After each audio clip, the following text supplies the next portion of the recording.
Hi there, I'm Vincent Boss and I provide dating and self-improvement advice. And in today's podcast, we're going to be discussing Adored to Ignored, the dumper mindset. I provide audio coaching for breakup recovery, trying to get an ex back, attracting someone new, and life coaching. Visit www.dateme.tips for more details. Please check your spam and junk folders if you are expecting an email from me. Check out my socials for extra content. The links are in the description. So now let's get back into today's podcast. And today we are discussing Adored to Ignored, the dumper mindset. So if you have been dumped and want to try to get your ex back, you will likely be confused to how they supposedly loved you, and now they won't even speak to you. In today's podcast, I'll be discussing 3 points to consider regarding your ex's mindset and how they could one day love you again. So let's get straight into this, and point number 1 is adored. Now lots of dumpees tell me, I don't think my ex ever loved me. I don't think my dumper ever loved me. It was all a big lie. Because how on earth could they have gone from a position of saying that they love me to now they won't even speak to me? Now, I think it's really important to look at that loved point of view. The fact that at one time you were adored by your ex-dumper. Was it true? Was it false? Well, of course, there is no way to guarantee by saying, yes, your ex definitely felt this way or your ex definitely felt that way. Truthfully be told, only they will actually know the genuine thoughts that they had. But what I can say is that most of the time, I genuinely believe that your ex-dumper would have loved you. I do believe that the things that they said back in the day would have been true. Now, does this mean it makes a lot of sense to you? No, I'm sure that it doesn't. And we'll be getting into this as we go through today's podcast about why I believe they could be truthful from different perspectives in time. But during the past, during the time when you were together, during the time where perhaps you lived together, maybe you were married, perhaps it wasn't that far along, but they did say that they loved you. I believe it was real.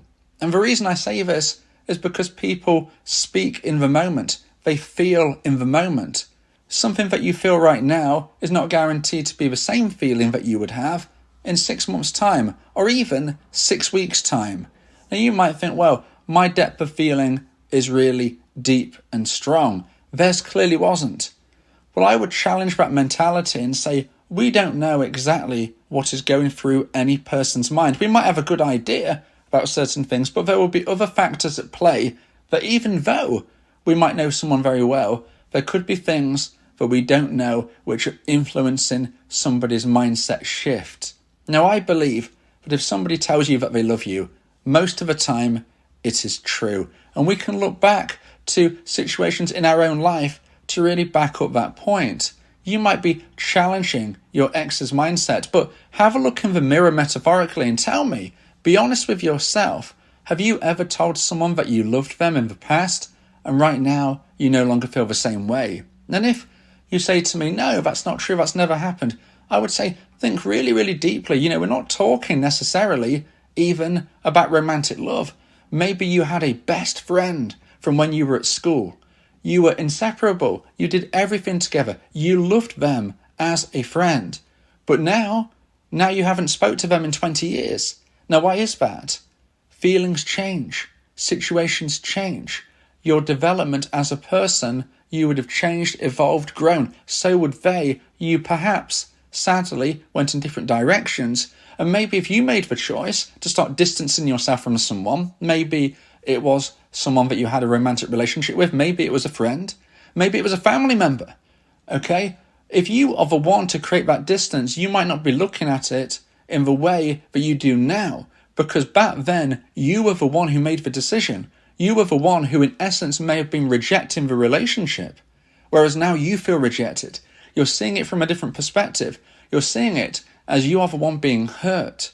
So you don't necessarily see it as they might do, just as you perhaps didn't back then. Perhaps you had an ex, perhaps you had an ex-best friend, perhaps you had a family member, who you sadly no longer speak to, but because you felt justified in changing your mentality, your thoughts and your feelings towards them, because you thought you had the right to change it, you don't even really give it the time of day to consider of how they might be looking at it and thinking, well, how come this person have been so close to me and now they've gone? Did it not mean anything to them what we had?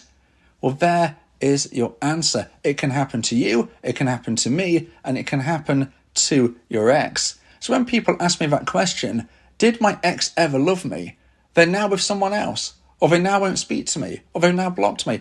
I would say, although we can't guarantee anybody's specific feelings, most of the time, from what I have been told by dumpers, they did care, they did love, and what they did say was genuine. So try to remove that thought, but everything's been a big lie, because the likelihood is it wasn't. The likelihood is that the relationship you had was true. The likelihood is that when they told you they loved you, that they did. The likelihood is that those vows that you shared on your wedding day were authentic. And sometimes just removing that anxiety that you've been lied to all of this time can be a really big help in allowing yourself to move forward each day a little more positively and a little happier. And ironically, that might increase the chance of one day getting your ex back, because if you're not feeling negative, you're less likely to make mistakes, which might prevent you from reconnecting in the future. So now let's get into point number 2 and the second point of today's podcast. Please like this video if you're watching on YouTube, and if you have a new hype feature, please hype this video as well. If you like my content, subscribe to the channel to keep updated. And point number 2 is ignored. So now we come to the point where nobody wants to look at things much deeper than the feelings that they feel, because it's very, very painful. You're being ignored. You've been dumped. You're badly, badly hurt. You're feeling a combination of feelings very similar to grief and drug withdrawal. So on the face of it, you're trying to understand why, but I challenge you in saying, are you really understanding why this has taken place? Are you really thinking about things from your dumper's perspective? Now you might say, well, I don't want to think of it from their perspective. They've hurt me for no reason. But I would challenge you by saying that the dumper mindset is a mindset like any other, meaning somebody will only do something for a reason.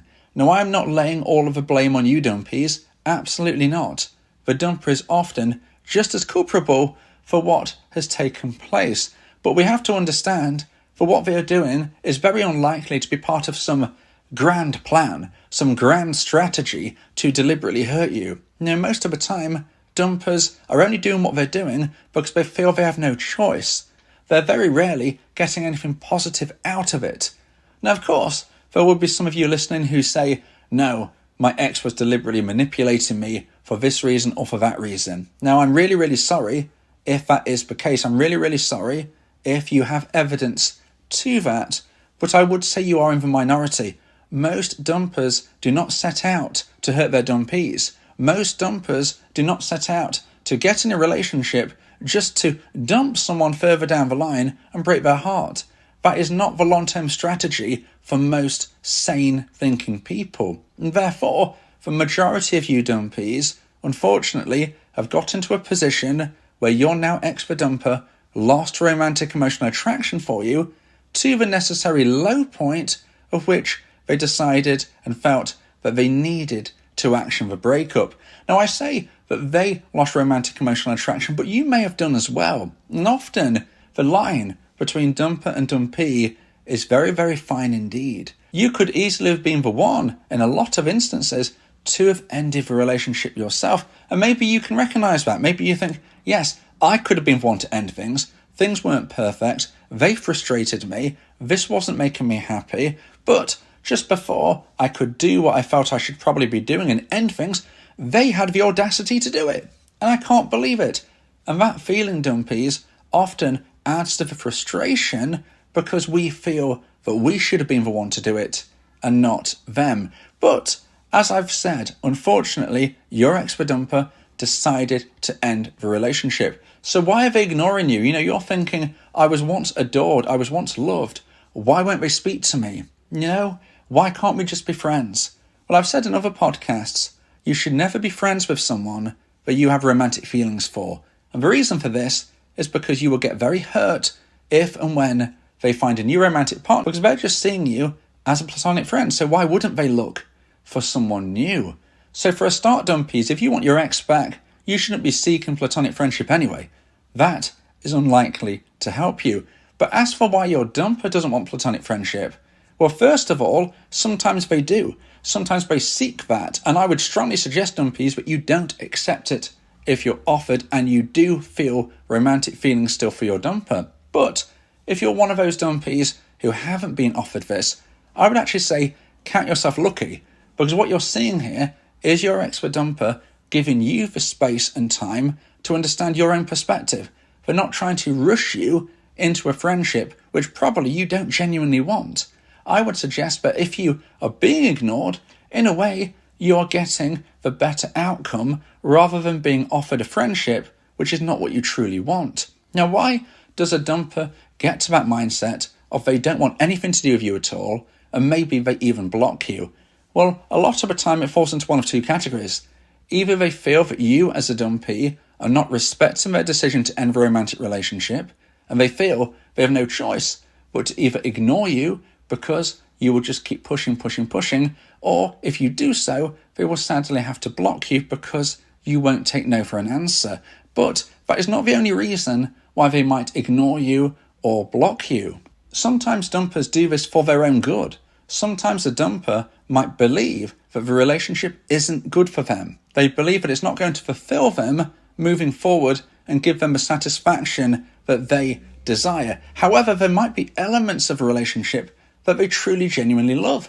Maybe it is the friendship angle, maybe it is the intimacy angle, but they don't believe the relationship is going to fulfill them in a proper long-term sense, and or they actually feel the relationship is toxic for them. Maybe they get moments of happiness, but at the end of the day, they feel that it's toxic between both of you. And for your own good and theirs, they decide to ignore or block you. So sometimes it's to try and stop you from, in their mindset, bothering them, but sometimes it's to actually prevent themselves from reaching out to you.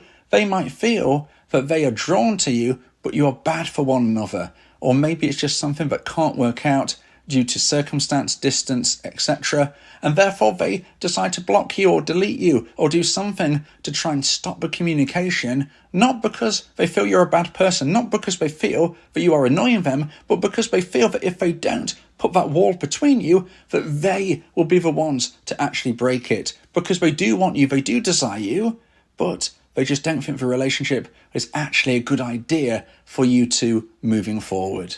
Now, if you would like advice and support about how to try and increase the chance of one day getting your ex back, then you may want to consider my audio coaching service, where me and you can speak one-on-one about your unique specific situation.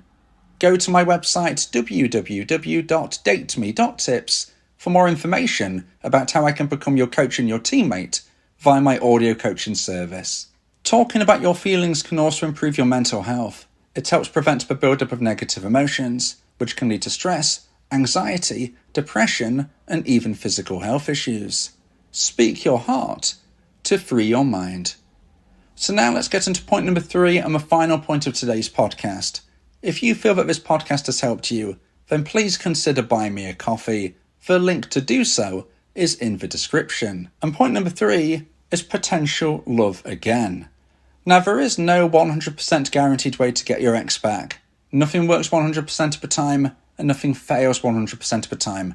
But there are definitely things you can do to increase your chance of success, and definitely things you can do to reduce that chance of success. And why, you might be asking, can this happen? Why can things be improved or reduced? Well, it comes down to the fact that the future has not yet been written. It doesn't matter what your ex-dumper has actually said to you at the time of a breakup. Maybe they've said, I never want to see you again. Maybe they have said, we will never speak again. The truth is, they don't know how their feelings will be months or years down the line. Now, there is an important caveat to this. When I say it doesn't matter what they say, it absolutely matters in regards to you respecting what they're saying. What doesn't matter is the fact that their words, their feelings are in the moment and they might change. Now, this doesn't mean you should be sitting around at home, clock watching, waiting, because those thoughts and feelings may also not change. So, just to reiterate the point, you shouldn't be ignoring what they're saying and just chase them anyway. Additionally, you shouldn't be waiting around, waiting for something which might never happen. But you can carry in your mindset and your heart the fact that nobody knows the future, including your ex. Your ex-dumper might be very, very clear that you two will never get back together. But bearing in mind, they're speaking to you during the lowest level of romantic emotional attraction that they've probably ever felt for you. Since you've actually met, this is as low as it has been. And sadly, they're going to be speaking in that tone. Now, they don't know how they will feel in 6 months or a year. Neither do you. Maybe they start to change their mindset, but actually you do as well, where they want you back and you no longer do. This happens a lot more often than you might think. But how can your ex-dumper get to a point of potentially loving you again? Well, it depends, of course, on what has actually caused the breakup between you, but by and large and generally speaking, if you as a dumpee live your life the right way, growing as a person, making sure you become a version 2.0 of yourselves, improving your skill set and everything about you, that will put you in a good position. So an important thing to take away from today is, yes, your ex-dumper, unfortunately right now, is ignoring you, okay? They're ignoring you. Whether they blocked you or not, right now they don't want to speak with you. But once upon a time, they did adore you. And to go from adoring you to ignoring you shows a shift which can happen the other way as well. So you could go from adored to ignored to adored one day in the future.